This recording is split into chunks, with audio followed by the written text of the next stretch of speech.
소명이란 무엇인가? 6번째 시간, 다니엘의 삶과 소명을 다시 한번 깊이 조명해 보겠습니다. 다니엘의 운명은 드라마틱합니다. 자신의 조국 남유다를 패망시킨 포로를 바벨론의 포로로 잡혀가서 그 나라의 총리가 되는 것이죠. 포로들은 보통 노예로 살아갑니다. 주인은 바벨론이죠. 거기서 포로가 되어 노예로서 주인에게 충성을 해야 되는 그런 삶을 평생 살아야 되죠. 다니엘은 흔히 없고 아름다우며 모든 재주를 통달하며 지식이 구비하여 학문에 익숙하여 바벨론의 특채가 되어 바벨론식 교육을 받고 이름까지 바벨론식으로 바뀌어 유대 백성이라는 정체성을 버리고 바벨론이라는 정체성을 강요받습니다. 그가 사는 집, 교육의 내용, 먹는 음식, 몸으로 체험하는 문화, 그들이 섬기는 말독신. 바벨론신은 제일 유명한 제2대 신이 말독신이죠. 그들을 향한 어떤 종교의식, 그들을 향한 어떤 말독신의 어떤 숭배 의식들도 제사들, 이런 것들을 다 이제 같이 함께 해야 되겠죠. 이 모든 것이 낯설고 우상적입니다.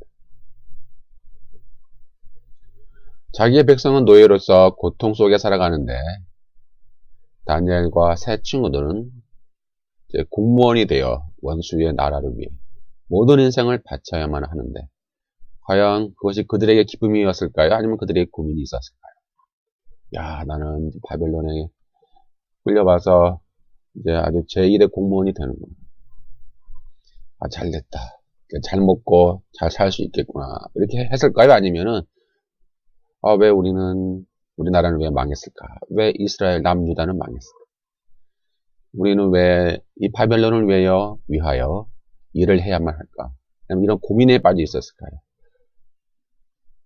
그들은 그냥 즐거워했을까요? 아니면 고민하고 있었을까요?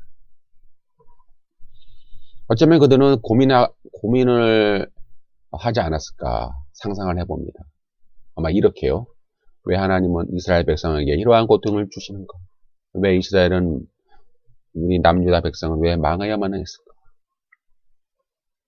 하지만 다니엘은 이스라엘이 하나님을 믿었지만 형식화되고 종교화되어 생명력과 신실성을 상실했기 때문에 이 받은 심판이라는 것을 깨달았을 겁니다. 그들은 이미 이사야 선지자에 의해서 이미 예언된 사람들이었어요. 왕하 열왕기하 20장 16절에서 18절까지 보면은 이사야가 히스기야에게 이르되 여호와의 말씀을 들으소서. 여호와의 말씀이 날이 이르리니 왕궁의 모든 것과 왕의 조상들이 오늘까지 쌓아두었던 것이 바벨론으로 옮긴 바 되고 하나도 남지 아니할 것이요. 또 왕의 몸에서 난 아들 중에서 사로잡혀 바벨론 왕궁의 환관이 되리라 하셨나이다. 아니, 이렇게 이미 예언돼 있었던 그런 사람들이었습니다.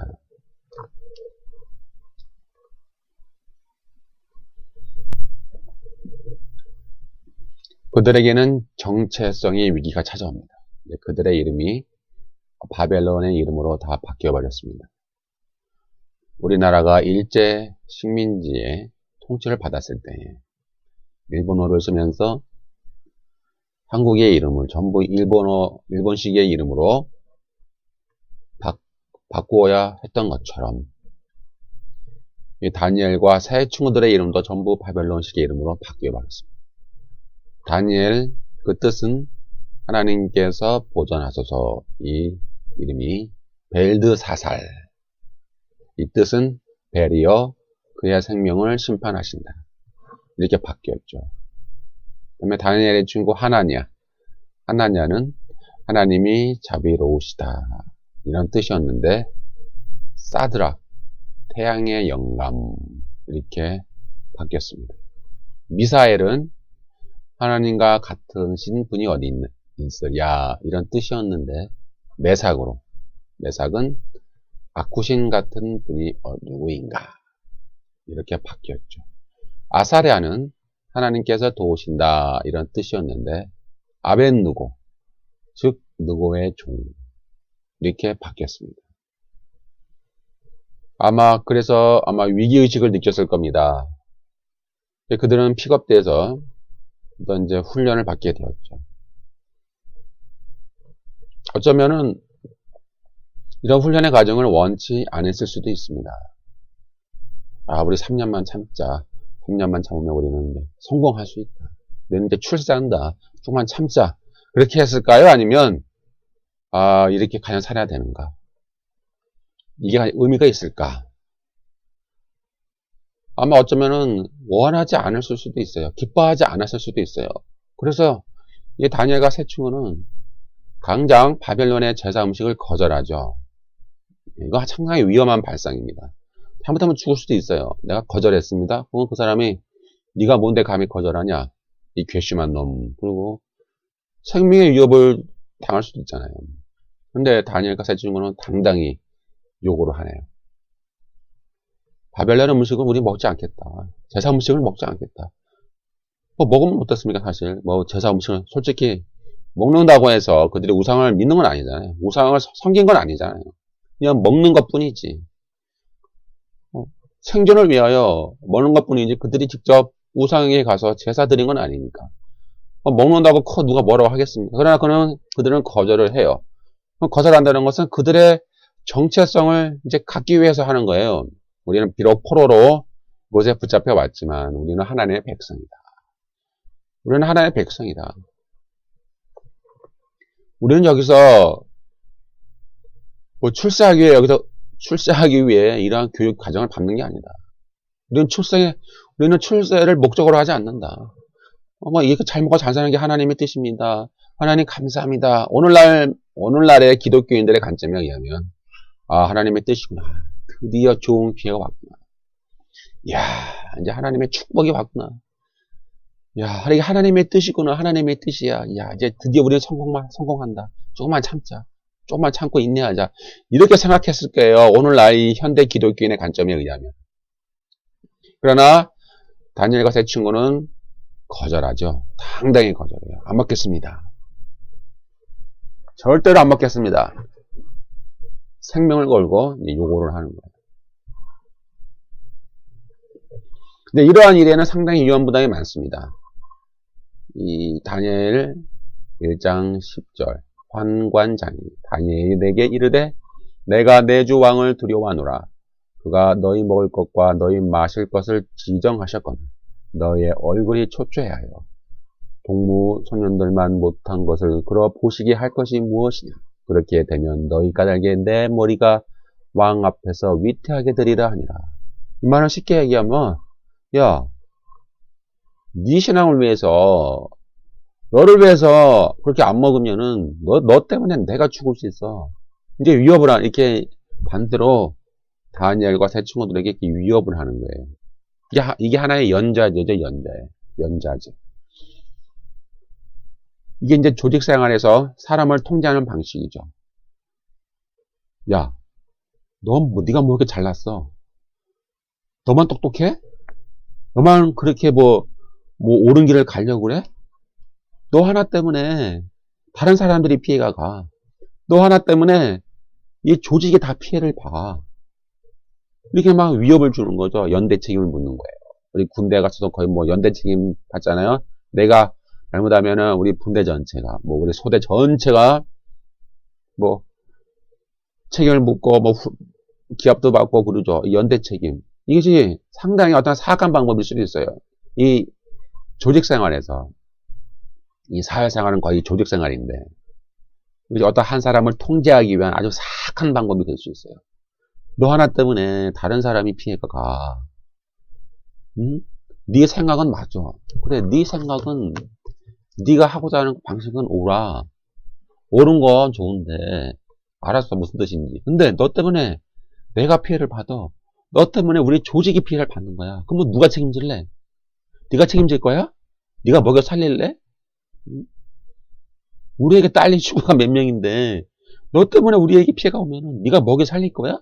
네가 책임질 거야? 이제 이렇게 통제를 하는 거죠. 예, 어떻게 보면 상당히 사악한 방법이에요. 연좌제, 저 연대 책임을 통해서 그 사람을 막 통제하고 자기 방식으로 이끌어가는 거죠. 이 환관장도 비슷한 거예요. 다니엘에게. 너 때문에 내가 피해간다니까? 뭐 어쩔 거야? 네가 책임질래? 너 때문에 내가 죽을 수도 있는데 네가 어떻게 책임질 수 있어? 이렇게 다니엘에게 위협을 하는 거예요. 하지만 다니엘과 세 친구들은 주저하지 않죠. 예, 망설이지 않아요. 그렇게 하겠습니다. 나는. 우리 그렇게 할게요. 그렇게 하도록 허락을 해주세요. 그들은 믿음 안에 큰 확신에 차 있었습니다. 그래서 결국은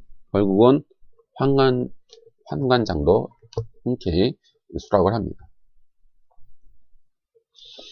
이제 세상에서 일하는 우리 성도들 이제 각자의 일터가 있는데 그럼 그곳에서 어떠한 방식으로 하나님의 백성이라는 정체성을 나타냅니까? 다양한 종교를 가지고 다양한 가치관을 소유한 사람들과의 만남 속에서 그들과 함께 일하면서 우리는 우리의 정체성을 놓치면 안 됩니다. 하나님의 자녀, 하나님의 백성이라는 그 정체성을 놓치면 안 되죠. 세상에는 다양한 사람과 다양한 가치관과 다양한 종교와 다양한 삶의 환경이 있습니다. 다니엘은 세상을 도피하지 않고 바벨론이라고 하는 이 세상에 들어가 그 가운데서 배우면서 일을 했고 많은 사람들과 만남을 이루었지만 바벨론이 강요하는 세속의 가치관들, 세속의 세계관들, 그들의 우상들, 그들의 문화들, 그들의 행하는 그런 어떤 풍습들, 거기에는 그들은 속하지 않으려고 몸부림쳤어요. 네, 바벨론에서 일을 하지만 바벨론의 사람들과 같이 살기를 거부한 거죠. 나는 교회 다니고 기독교를 믿는다고 말하는 것, 그 자체는 정체성은 아니에요. 목에 십자가, 목걸이를 걸고 또 성경책을 들고 다니고 나는 교회 다녀, 나는 크리스찬이야 이렇게 동료들에게 말한다고 해서 그것은 정체성이 아니에요. 뭐 밥 먹을 때 기도한다고 해서 그것도 정체성은 아니에요. 정체성은요 행함입니다. 행위. 정체성은 나에게 오는 그 불이익을 감수하고 맞서는 거예요. 나에게 어떤 불이익이 올 수도 있죠. 나에게 피해가 올 수도 있어요. 그러나 그것을 감수하고 맞서는 거예요. 어둠의 세력과 어둠의 가치관과 그 악한 구조악과 맞서는 것이죠. 다니엘이 고급 공무원의 위치에서 쫓겨날까 싶어 바벨론의 눈치를 보고 적당한 비율을 맞추며 융통성 있게 행동했을까요? 아니잖아요. 다니엘은 그것이 전혀 없어요. 나는 그냥 일 그만두면 끝입니다. 나는 더 이상 연연해하지 않습니다. 그러나 나는 나의 어떤 신앙의 행위, 나의 믿음의 행위, 나의 정체성을 나는 포기하지 않겠습니다. 나는 나의 믿음대로 행동할 것입니다. 이렇게 요구를 하죠. 때문에 오늘날 융통성의 시대에 적용하기 어려운 인물이 다니엘입니다. 우리들이 다니엘처럼 행동하기란 사실 생명을 내놓고 할 수밖에 없는, 어쩌면 실현 불가능한 이야기일 수도 있습니다. 여러분은 다니엘처럼 단호하게 처신하다가는 해고당할 수도 있죠. 동료들에게 왕따당할 수도 있습니다. 하지만 잊지 말아야 할 것은 그리스도인의 정체성, 이 세상에서 세상의 유혹과 도전을 단호히 뿌리치고 믿음 안에서 하나님의 거룩한 가치를 숨기지 않고 드러내면서 당당히 행동하는 것에 있다는 사실이죠. 다니엘은 오늘날의 관점에서 보면은 축복을 받은 사람이잖아요. 야, 하나님, 저도 다니엘처럼 저런 축복을 주시옵소서. 우리는 기도할 수도 있어요. 다니엘처럼 그런 축복받은 사람이 되게 하여 주옵소서. 다니엘처럼 높은 자리에 올라가고, 다니엘처럼 승진하고, 다니엘처럼 세상에서 성공해서, 다니엘처럼 훌륭한 사람이 되기를 원합니다. 이렇게 기도할 수도 있어요. 그러나, 다니엘처럼 위험이 닥치더라도 당당히 맞서게 하옵소서라고 기도는 안 하죠. 다니엘처럼 생명의 위협을 무릅쓰고, 다니엘처럼 죽음을 각오하고, 그 어둠의 세력과 우상의 세력과 이 세상의 이 세속의 세력들과 가치관과 싸울 때에 저의 생명을 내놓고 싸우게 하옵소서. 저는 나의 믿음을 지키고 하나님의 자녀라는, 하나님의 백성이라는 정체성을 드러내놓게 하소서. 그렇게 기도하는 사람은 없잖아요, 근데. 다니엘처럼 도전하게 하소서. 다니엘처럼 생명을 내걸고 우상과 싸우게 하옵소서. 좌절하지 않게 하옵소서. 그런 기도를 하는 성도는 없잖아요. 다니엘처럼 축복받게 하옵소서. 다니엘처럼 높은 자리에 올라가게 하옵소서. 다니엘처럼 성공하게 하옵소서. 이런 식의 기도를 하지만은 다니엘이 얼마나 많은 어려움을 당했으며, 그렇지만은 그래도 그런 믿음을 지키고 자기의 정체성을 위하여 과감히 자기의 생명을 걸고 당당히 맞섰던 그런 다니엘처럼 살게 하옵소서라고 기도는 안 한다 이 말이에요. 다니엘은 뭐 좋은 가문의 사람을 만나서 결혼할 수도 있죠. 어쩌면 그 정치 인맥을 만들 수도 있어요. 그곳에 땅도 사고요. 우리 기독교인들이 좋아하는 게 뭐예요? 부동산 투기. 죄송합니다만 오해하는 마세요. 부동산 투기해서 땅값 오르고 집값 오르면 하나님이 축복해 주셨다. 교회에 헌금 잘하면 그만이지. 이렇게 생각한다면 이 말이에요. 이게 잘못된 축복관인데요. 다니엘도 바벨론에서 막 좋은 땅을 사놓고 개발될 부지 다 정보를 입수할 거 아닙니까? 그 정보 입수해서 막 땅 사놓고 집 사놓고 부동산 투기해서 막 돈도 엄청나게 벌고 많은 사람을 끌어모아 권력도 만들고 얼마나 거기서 뭐 풍요롭게 살 수 있겠어요.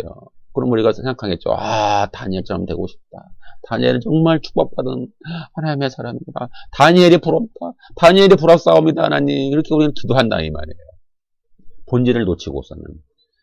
다니엘의 삶을 통해서 하나님이 말씀해 주시고자 하시는 그 본질을 놓치고서는 이 다니엘의 겉모습을 통하여 아, 다니엘처럼 축복받게 하옵소서. 이렇게 허상을 쫓아요, 우리는. 허상. 환상을 쫓죠, 우리는. 이게 현대 기독교인들의 큰 실수와 잘못이죠. 요즘 높은 사람들 보면은 각종 부동산 투기와 각종 권력형 비리에 또 부정, 축제가 다 있잖아요. 뉴스에 많이 나오잖아요. 그러나 아무리 높다 해도 다니엘이 바벨론 제국과 메레바사 제국에서 총리의 자리까지 견줄 수 있을까요? 다니엘과 비교될 수는 없잖아요. 다니엘은 엄청난 그런 권력의 자리에 50년 이상 그런 일을 했는데요. 그러면 이제 이거예요. 우리가 추구해야 될 것은 이겁니다. 다니엘의 가치관을 우리는 추구해야 되겠죠. 그러니까 우리는 다니엘처럼 뭐 겉모습을 보고 다니엘과 같이 잘 살고 잘 먹고 축복받게 하옵소서라고 기도하지 마시고요. 다니엘이 어떠한 가치관과 어떠한 목적을 가지고 어떻게 살았는가 그것을 우리는 추구를 하고 기도를 해야죠. 그러면 다니엘이 추구했던 것이 무엇인가 한번 우리가 살펴보고자 합니다. 첫 번째, 다니엘은 자기 민족이 바벨론 포로가 된 것은 하나님 앞에 불법을 저질렀기 때문인 것을 인식하고 회개합니다. 이것이 다니엘이 자기 인식이에요. 그리고 다니엘은 자기 민족과 자기를 동일시해요. 자기 민족이 하나님께 죄를 지어서 바벨론 포로가 되었습니다. 하나님 용서해 주십시오. 나의 죄, 우리의 죄를 용서해 주십시오. 이렇게 다니엘은 자기 민족과 자기를 동일시하고 하나님께 철저히 회개를 합니다. 다니엘서 9장 3절에서 6절까지 보면 내가 금식하여 배옷을 입고 죄를 무릅쓰고 주 여호와께 기도하며 간구하기를 결심하고 내 하나님 여호와께 기도하며 자복하여 이르기를 크시고 두려워할 주 하나님 주를 사랑하고 주의 계명을 지키는 자를 위하여 언약을 지키시고 그에게 인자를 베푸시는 자시여 우리는 이미 범죄하여 패역하며 행악하며 반역하여 주의 법도와 규례를 떠나 싸우며 그게 우리라고 그러죠. 다니엘은 우리라고 그래요. 우리의 죄를 용서해 주십시오. 우리가 또 주의 종 성지자들이 주의 이름으로 우리의 열왕과 우리의 방백과 열조와 온 국민에게 말씀한 것을 듣지 아니하였나이다. 20절 내가 이같이 말하여 기도하여 내 죄와 내 백성 이스라엘의 죄를 자복하고 내 하나님의 거룩한 산을 위하여 내 하나님 여호와 앞에 간구할 때, 다니엘은 이것을 또 내 죄라고 고백합니다. 내 죄입니다. 우리 민족의 죄가 내 죄입니다. 내 백성 이스라엘의 죄입니다. 이게 하나님께 회개를 해요. 하나님께 용서를 구합니다. 막 안타깝게 회개하면서 하나님 용서해 주십시오. 하나님 용서해 주십시오. 이러한 자세는 이제 아브라함이 했던 것과 비슷해요. 아브라함은 어떤 중보자로서 용서를 구했잖아요. 예수님처럼. 예수님은 또 우리를 중재하심으로 또 우리 죄를 위해서 탄원하시고 용서를 비시잖아요. 다니엘도 자기 시대의 아픔을 담당해요. 그러니까 나만 잘 먹고 잘 자면 되지. 그러니까 하나님의 축복이고 나는 이제 성공했어. 이제 나는 축복받은 인생이야. 이렇게 생각하지 않은 거예요. 다니엘은 자기 시대의 아픔을 담당한 거예요. 왜 우리는 이렇게 포로가 되었을까? 우리나라는. 왜 우리의 민족은 이러한 고통을 당하고 있을까? 그 회개, 죄에 대한 회개를 하는 거예요. 그 자기 민족을 중재하고 있잖아요. 다니엘서 9장 19절 주여 들으소서 주여 용서하소서 주여 들으시고 행하소서 지체치 마옵소서 나의 하나님이여 주 자신을 위하여 하시옵소서 이는 주의 성과 주의 백성이 주의 이름으로 일컫는 바 됨이니라. 이제 하나님은 다시 이 이스라엘 백성을 회복시켜 주십시오. 하나님의 백성 아닙니까? 하나님. 비록 지금은 포로가 되어 있지만은 하나님 이 백성을 용서해 주시고 다시 한번 기회를 주십시오. 주의 백성인데 하나님의 약속과 하나님의 은혜를 입은 백성인데 하나님 기회를 주십시오. 다시 한번 기회를 주십시오. 이렇게 아파하는 거예요. 아파하고 고통스러워하며 하나님께 회개합니다. 다니엘은 거대한 제국의 총리로 있으면서 개인의 성공과 야망에는 조금도 관심이 없었어요. 그는 성공을 추구하는 개인주의적인 삶, 기회주의적인 삶을 뒤로하고 지금 이 중재자의 삶을 추구하고 있어요. 하나님 이 나라를 다시 회복하여 주옵소서. 하나님 이 나라를 다시 기회를 주시옵소서. 우리 죄를 용서하여 주시옵소서. 주의 백성을 주님 다시 이렇게 세워 주시옵소서. 다니엘처럼 이 시대의 권력자들이 이 개인주의와 기회주의를 버리고 중재자로 살아간다면 얼마나 좋겠습니까? 다니엘과 같은 지도자들이 이 나라를 이끌어간다면 얼마나 행복할까요? 이 나라를 이끌어가는 정치인들이 이 다니엘처럼 이 민족의 이 나라를 아파하고 가슴 아파 이 나라를 용서해 주십시오. 이 나라의 죄악을 용서해 주십시오. 이 나라에게 다시 한번 기회를 주십시오. 이렇게 아파하는 우리 그 정치인들이 있다면 이 나라가 얼마나 행복할까요? 네? 권력을 통하여 기득권을 통하여 자기만의 어떤 성공을 추구하는 그런 정치인들이 있으니 그의 통치를 받는 우리 국민들이 얼마나 불행하겠냐 이 말이에요. 그 우리의 불행이에요.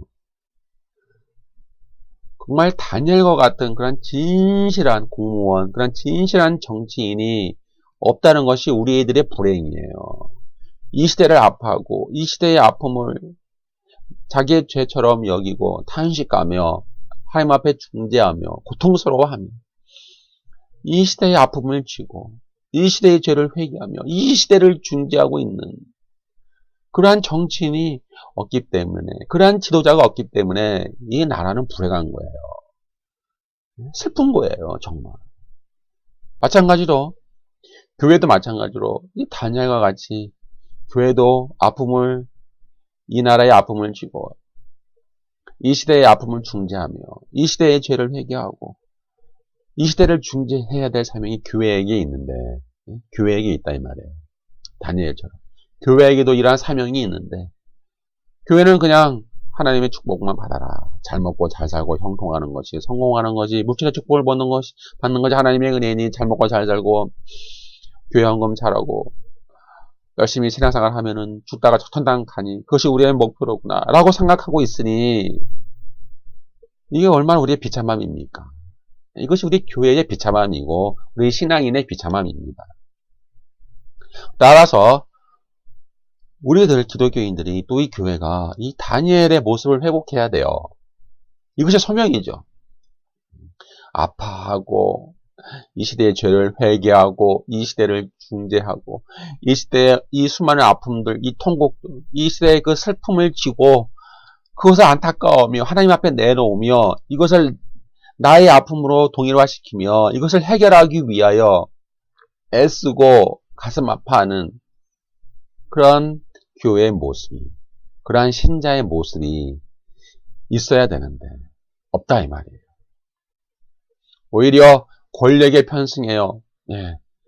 권력을 추구하려고 해요. 교회와 기독교인들이. 그리고 어떤 기회주의를 잡으려고 해요. 어떤 기회주의자적인 발상을 하고 있어요. 그리고 이것을 하나님의 축복이라고 생각해요. 그리고 거짓 축복을 양산하며 탐욕의 신, 투기의 신, 만몬을 모든 교회와 신자들이 숭배하고 있습니다. 그리고 하나님도 믿고 만몬을 믿는 이 두 주인을 믿고 있어요. 이 시대는 두 주인을 섬기고 있는, 만몬도 믿고 하나님도 믿는 두 주인을 섬기는 이 시대의 교회의 모습, 또 이 시대의 신자의 모습이 되었죠. 탐욕을 축복으로 위장해서 또 야망을 믿음으로 포장한 채 믿기만 해. 긍정의 신학, 긍정의 믿음이야. 너의 꿈과 너의 야망을 믿음으로 투사를 해. 하나님에게 의심하지만 믿습니다. 이렇게 이루어질 줄 믿고 기도만 열심히 해봐. 그럼 하나님이 너에게 축복을 해주시고 너에게 다 이루어 주셔. 의심하지 말고 믿기만 해라고 하는 그러한 거짓 신학과 거짓 믿음들이 지금 막 전파되고 있다라는 거예요. 그래서 이처럼 거짓 복음을 전하는 교회들, 또 구원을 셀링합니다. 구원을 판매합니다. 싸구리 은혜처럼 판매합니다. 믿기만 하면 천당 갑니다. 그러니 예수를 믿으세요. 이렇게 구원을 막 파는 거예요. 길에서 파는 싸구리 중국의 저가 물건처럼 믿기만 하면 천당 갑니다. 이렇게 구원을 셀링하며 구원을 판매하며 교인의 수를 늘리는데 수많은 프로그램을 돌리고 수많은 프로그램을 만들고 수많은 사람들을 끌어모으기 위해서 노력하고 애쓰지만은 그 결과는 대량 생산, 품질 저하, 그리고 수많은 이단들이 기생하고 있는 것이에요. 품질이 저하가 됐으니 그 틈을 비집고 수많은 이단들이 기생하고 있는 겁니다. 두 번째, 다니엘의 소명은, 다니엘은 이 역사의 주체는 하나님이고 인간은 그 역사에 참여하는 자임을 깨닫는 거예요. 다니엘은요, 역사의 주체가 하나님이라는 거예요. 지금 이 바벨론이 어떤 나라입니까? 세계 최대 강국 아닙니다. 오늘날로 말하면 뭐 미국일까요? 뭐 중국일까요? 세계 초인류 강국이에요, 바벨론이. 세계 인류 초대 강국. 큰 군사력. 세계를 제패한 그러한 강국인데, 얼마나 자신만만하겠습니까? 그냥 바벨론의 왕을 보세요. 천하가 다 자기 것 아니겠습니까? 다니엘을 보잖아요. 다니엘은 거기서 총리하면서, 다니엘에게도 그러한 권세가 주어지지 않았겠어요. 그럼 다니엘도 나는 뭐 제2인자야, 나는 제3인자야, 막 이렇게 어깨에 힘이 들어가고 다니엘이요. 이제 나는 내 모든 것을 내 스스로 뜻대로 할 수 있어. 이렇게 생각할 수도 있었겠지만, 다니엘은 그렇게 생각 안 한 거예요. 안 하고, 역사의 주체, 이 바벨론이라고 하는 이 초대 강국도 하나님이 이끌어가는 거지, 하나님이 이 나라를 치면은 이 나라는 없어지는 거야 라고 생각하고 있는 거예요. 지금 다니엘은. 역사의 주체는 하나님이기 때문에 인간은 그 역사에 참여하는 하나의 피조물이죠. 이 위대한 강국도, 이 바벨론도 결국 멸망할 수 있는 거예요. 하나님이 치면 날아가는 거예요. 소멸하는 거예요. 이 세계 최대 강국, 막강한 군사력, 경제력, 세계 최고의 경제력, 그거 아무것도 아니라는 거예요. 하나님 앞에는. 왜요? 하나님이 역사의 주체니까. 하나님이 인간의 나라, 그거 다 순식간에 멸망시킬 수 있는 거예요. 다니엘은 그것을 깨닫고 있는 거죠. 깨닫고 있는 거예요. 그래서 왕의 권세, 그것도 아무것도 아닙니다. 총리의 권세, 그것도 아무것도 아닙니다. 오직 하나님만이 최고이십니다. 하나님밖에 없습니다. 이렇게 역사관을 가지고 그는 고위공직에서 일을 하는 거예요. 한 나라의 왕을 세우는 분도 하나님이십니다. 왕을 폐위하는 것도 하나님이십니다. 나라의 흥망성쇠는 하나님 손에 달려 있습니다. 권력을 주시는 분도 하나님이시고 권력을 빼앗아 가시는 분도 하나님이십니다. 그러기에 다니엘은 총리로서 권력의 중심부, 핵심부에 있었지만 이 모든 것을 하나님의 손에 올려드리고 그분의 뜻을 물어가며 그의 권력을 겸손하게 사용하지.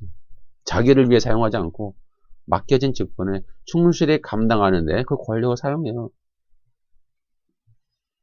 오늘날의 문제는 무엇입니까? 현대인의 문제는 무엇입니까? 바로 인간이 역사의 주체인 줄 알아요. 역사의 주체는 하나님인데 오늘날 인간은 오늘날 이 자만감이 충만한 과학기술이 발전하고 뭐 문명이 발전하고 뭐 경제가 발전하고 막강한 뭐 군사력을 갖고 있는 오늘날 이 시대의 인간들의 문제점은 무엇이냐면 역사의 주체가 자기 인간이 역사의 주체인 줄 알아요, 지금. 그래서 인간이 스스로 이 세상의 역사를 바꾸어 갈 수 있는 인간이 이 역사의 주인공이라는 이 오만한 생각을 가지고 있어요. 인간이 얼마나 거만한데요. 예, 인간이 얼마나 하나님 앞에 오만하고요. 얼마나 하나님을 무시하고요. 자기가 주인이라고 생각하고 있는데 인간이. 예? 인간이 역사의 주체다. 인간이 이 세상의 역사를 스스로 바꾸어 갈 수가 있다. 이런 오만한 생각을 가지고 살아가는 인간이라 이 말이에요. 오늘날 이 시대의 인간들이.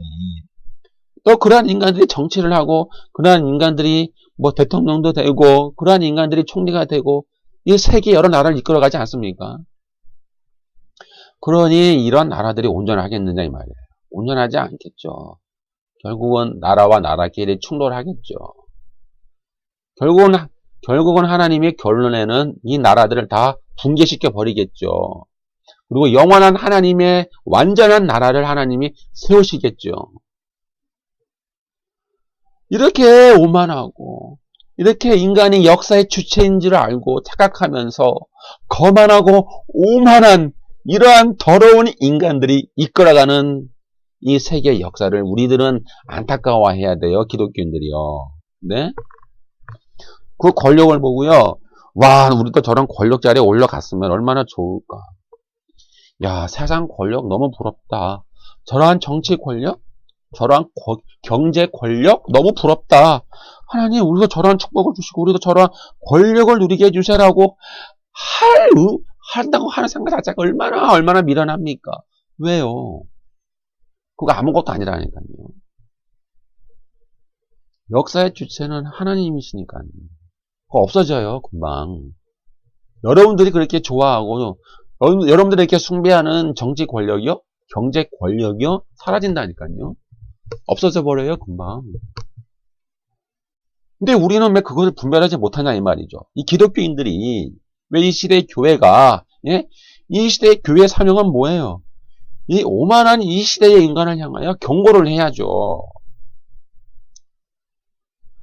역사의 주체가 인간인 줄 알고 사는 이 거만한 인간들을 향하여, 이 오만한 인간들을 향하여 우리 기독교인과 신자들과 교회는 경고를 해야죠. 그들에게. 너희는 겸손하게 살아야 된다. 너희는 올바르게 살아야 한다. 너희는 하나님을 향하여 두려워하는 마음으로 살아야 한다. 이게 자꾸 경고를 해야죠. 아, 그들처럼 살고 싶습니다. 하나님. 그들처럼 살게 축복을 내려 주시옵소서. 그들처럼 높은 자리에 올라가게 하여 주시옵소서. 그들처럼 수많은 부와 수많은 명예를 얻게 하여 주시옵소서. 그들 우리도 부러워해요. 기독교인들이. 이 교회가. 아, 그들이 부럽습니다. 그들처럼 되게 하여 주시옵소서. 그들처럼 되게 하여 주시옵소서라고 기도하고 있으니 하나님이 보시기에 얼마나 깝깝하겠습니까? 하나님이 보시기에 와, 나 미쳐버리겠다. 참, 이 시대의 교회와 이 시대의 기독교인들을 보니 내가 정말 미쳐버리겠다라고 하나님이 탄식하지 않겠느냐 이 말이에요. 다니엘서 2장 37, 38 왕이여 왕은 열왕의 왕이시라. 하늘의 하나님이 나라와 권세와 영광을 왕에게 주셨고, 지금 느부갓네살 왕에게 다니엘이 말하는 겁니다. 잘못 말하면 죽어요. 왕한테 지금 얘기하는 거예요. 다니엘이 느부갓네살 왕한테, 왕이여, 당신은 열왕의 왕이지만, 최고의 왕이지만, 그러나 하늘의 하나님이 그거를 당신에게 주신 거예요. 하나님이 나라와 권세와 능력과 영광을 당신에게 준 거라니까. 당신 스스로 만들어낸 게 아니라 하나님이 당신에게 좋은 거라고 지금 왕에게 직접 다니엘이 말을 하고 있어요.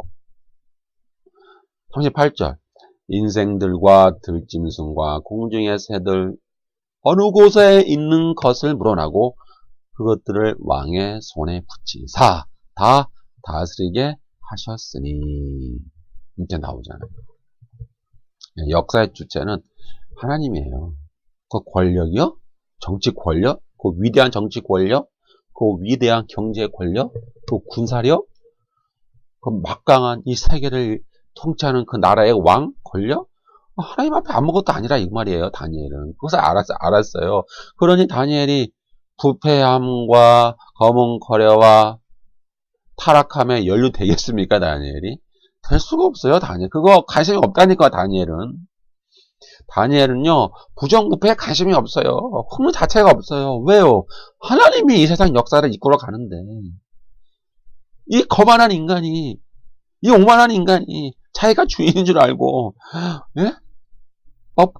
잘 살아보겠다고, 부귀영화 누려보겠다고, 막, 탐욕을 부린들, 그것이 얼마나 오래 가겠느냐. 그걸 다니엘은 알고 있는 거예요.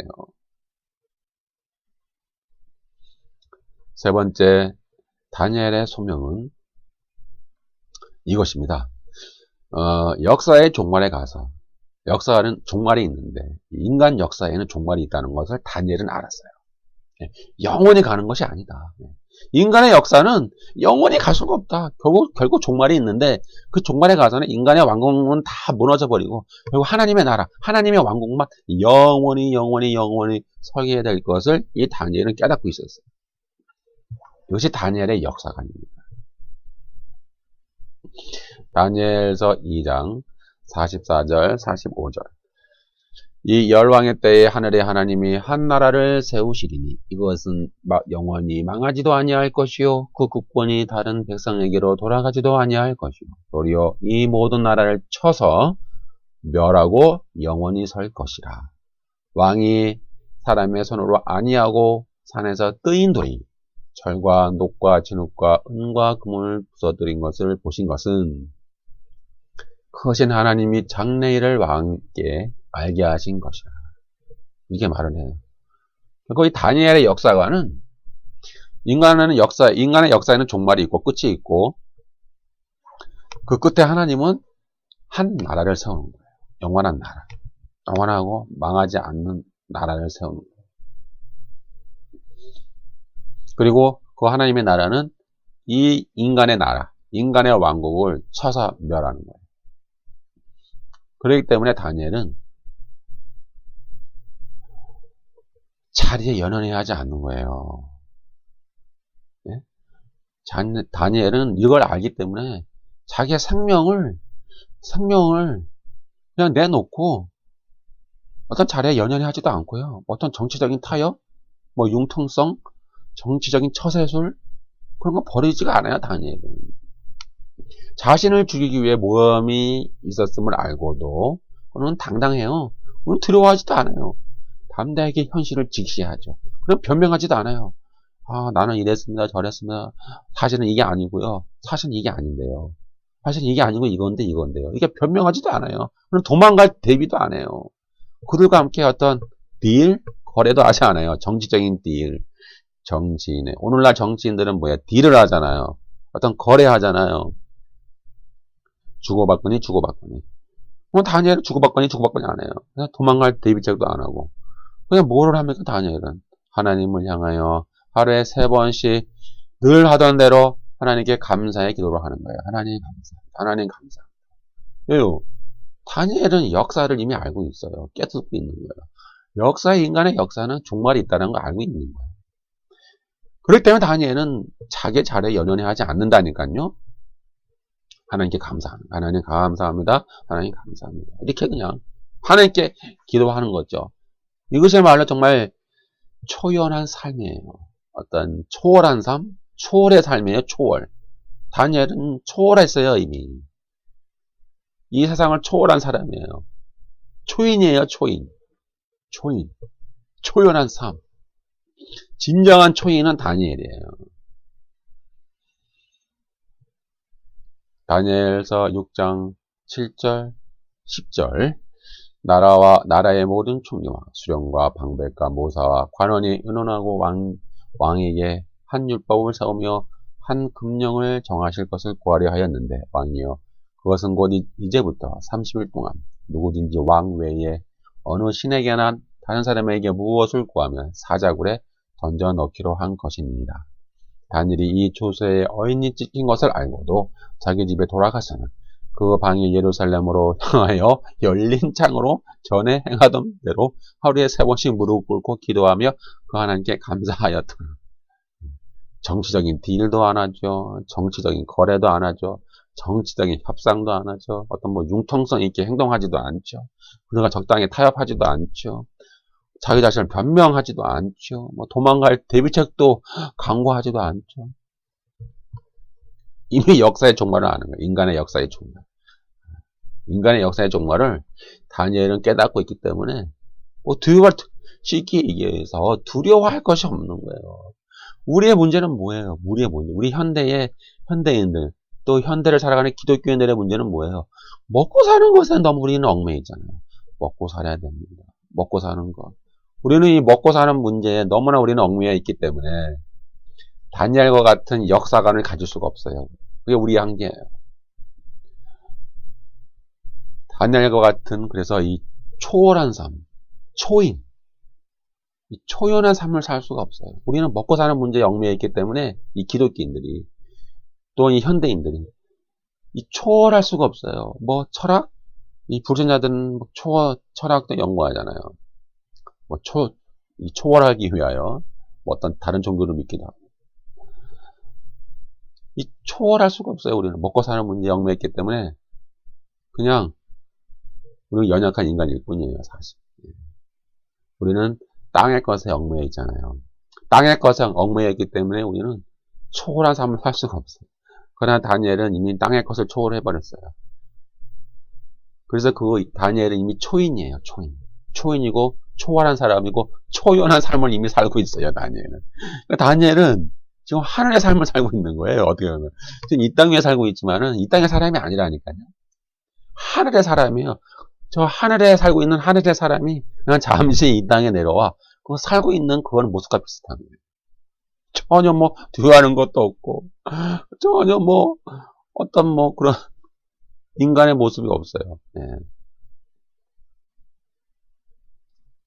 이러한 모습을 우리는 추구해야 되지 않을까요?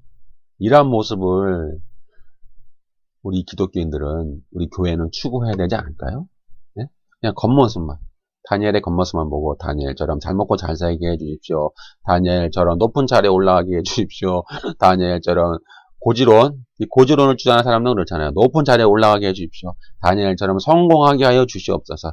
다니엘처럼 돈도 많이 벌고 다니엘처럼 훌륭한 사람이 되어서 많은 사람들에게 존경도 받고 또 많은 일들을 할 수 있는 그런 다니엘 같은 사람이 되게 하여 주십시오라고 우리는 기도를 하지만 그건 다니엘의 겉모습이죠. 겉모습.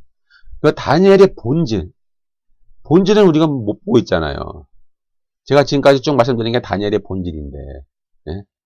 다니엘의 본질인데 그 본질은 못 보고 겉모습만 보고 다니엘처럼 하게 주시옵소서 우리는 이렇게 기도를 하고 있으니 하나님 보시기에 얼마나 깝깝하겠습니까?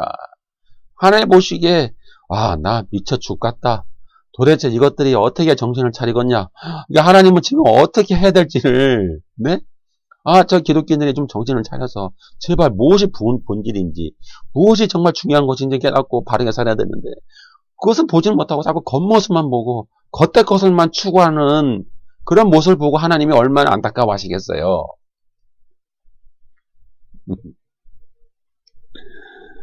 결론을 내립니다. 오늘날 온갖 더러운 술책과 비방이 난무하는 시대입니다. 이 시대가요. 그리고 변명하는 시대, 책임 전가하는 시대. 이 시대는요, 자기가 책임을 안 져요. 네? 내가 안 했는데요? 다른 사람이 그렇게 했는데요? 내 잘못이 아닌데요? 항상 이렇게 책임 전가하는 시대죠. 이 시대는. 변명하는 시대잖아요.